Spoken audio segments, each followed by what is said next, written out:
Obviously, as a business, you have to make money, and unit economics have to make sense. In terms of experience, the major change that has happened in the last 20 years has been how the customer shops. So delivery expectations is something that have evolved fairly recently in terms of in terms of immediate delivery.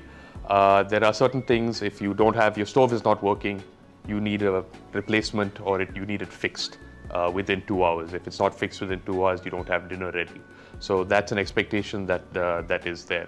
But apart from that, the expectation of an immediate 2-hour delivery is not something that is ingrained yet in the industry, but it's something that we are working towards for customer delight.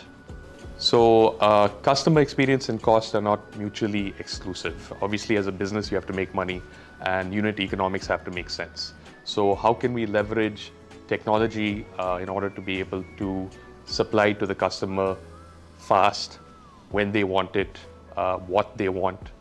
So how do we maintain multiple stocking points? These are the challenges that we're facing right now.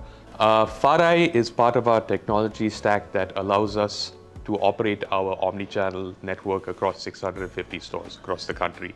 Without FARAI, we would not be able to handle the last mile delivery aspect of that.